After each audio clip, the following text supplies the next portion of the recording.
Let's dive into the portfolio.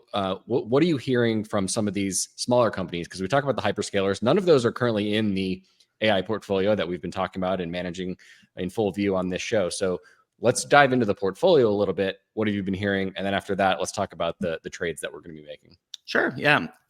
I think from a portfolio perspective, the big pictures is companies with the most exposure to this AI centric spend.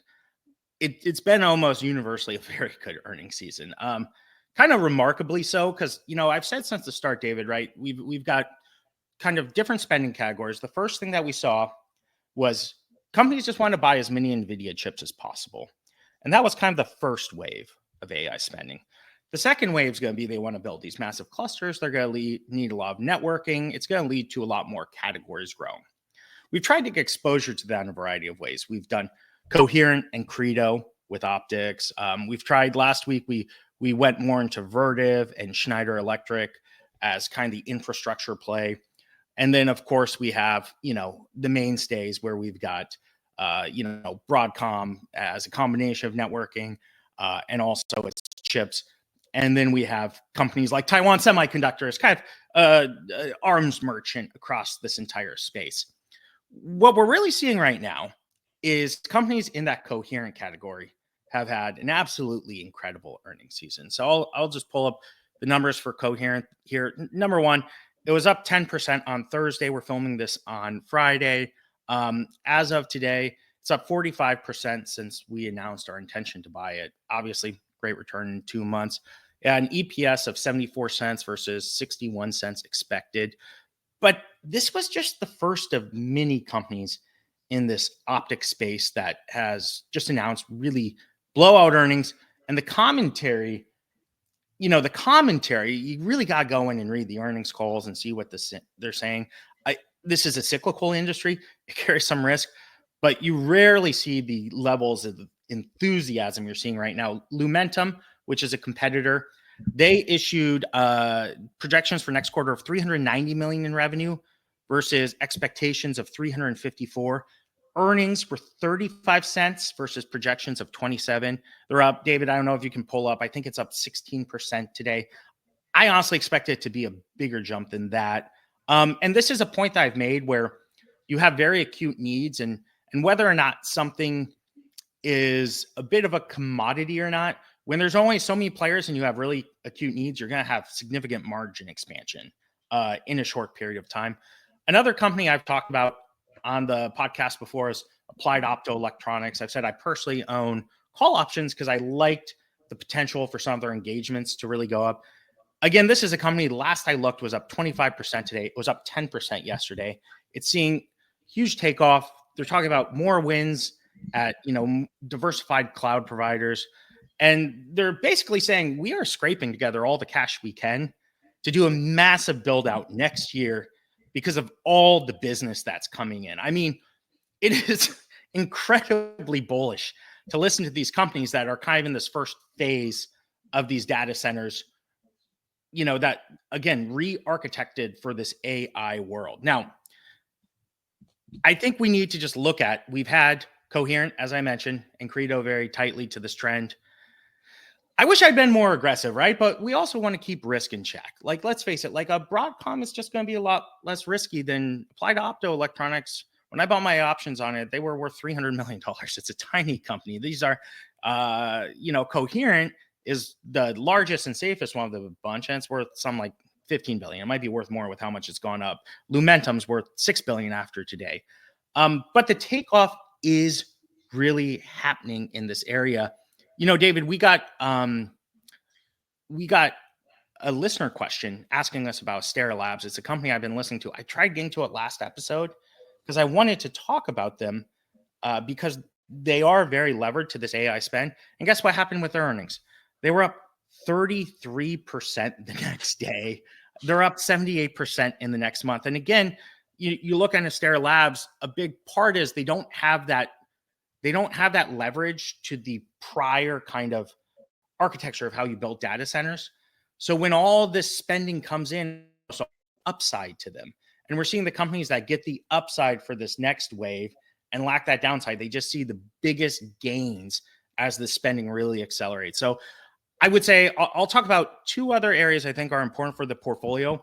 But the number one area that I've been seeing is a lot of these initial supplier plays that really hint towards this next wave of spending. They're starting to issue extremely bullish earnings that point to really intense revenue acceleration across all of 2025. So I'll pause it there for a moment. Any reactions, or we can kind of move on to some other earnings areas?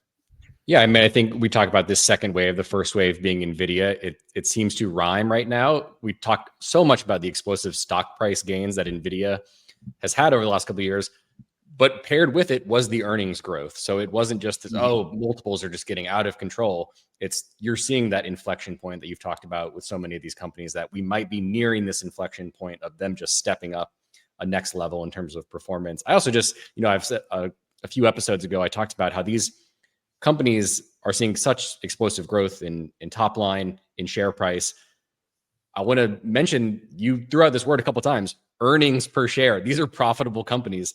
Again, just such a different breed of companies from what so many kind of quote unquote tech investors were invested in over the last 10 years, where it was like, hey, we got explosive top line growth, but the unit economics just aren't working and we're losing money on every single sale we make. So this is such a different type of tech investing versus, hey, I'm buying Snapchat, even though they're losing money every quarter. So I just want to underline how different that is when you can even say earnings per share versus, hey, they didn't lose as much money this quarter. Well, and I didn't even tell you I wanted to talk about this next company. You just read my mind on the theme, but I wanted to talk about this profit acceleration. Look at us. We're 6 episodes in. We're like Mike and Mike here, just building off each other. But I want to talk about AppLovin, which is a candidate for the highest returns in the past 2 years and the worst named company you could buy. I mean, how many people out there know what AppLovin is? But this is now an $80 billion company. They reported, and this is ticker APP, right? Correct. They were up 46% the next day, which is incredible.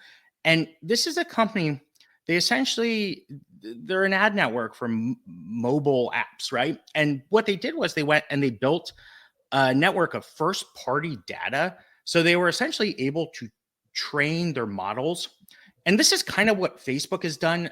Apple, I don't want to get too in the weeds about this, but Apple had this famous kind of episode where they, in the name of privacy, but probably more in terms of protecting their competitive advantage, they got rid of basically these unique identifiers. They're called IDFA, where you had to opt in to give any information.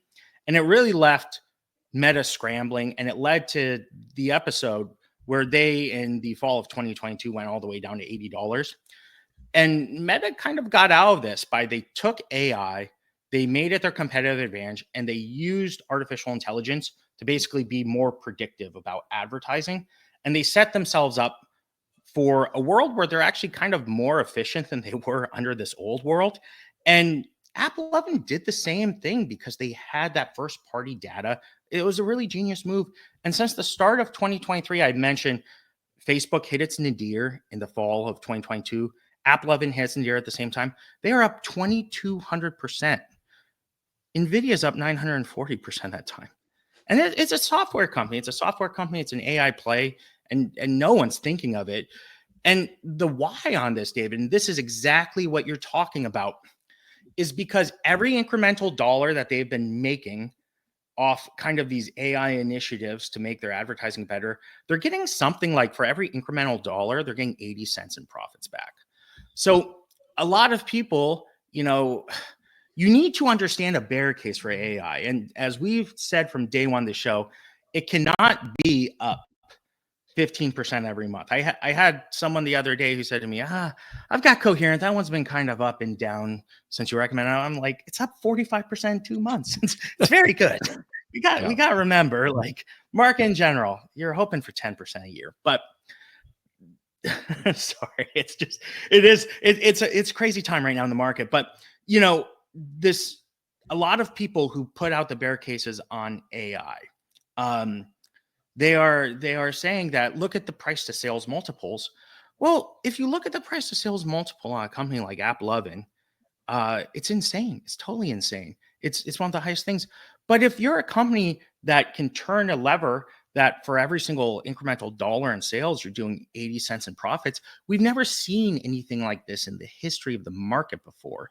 I mean, this is like, if you've ever had the thought exercise of how much would Google be worth instead of, all the, free massages and two employees and dinners and 150,000 people, if they just optimized every penny of Google search for profits.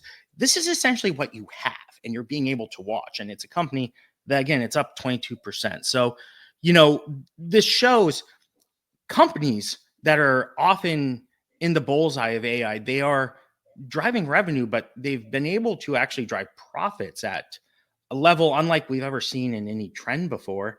And this is going to be continuing. I look at AppLovin, and this is a big question, and it's really taking kind of a complicated company and making it as simplified as possible. But I'm like, are there any other companies with first party data that we just don't appreciate what they're going to be able to do, turning on more powerful AI algorithms in the years to come? Because if this is an example, you only need to find one company like that to change your life, right?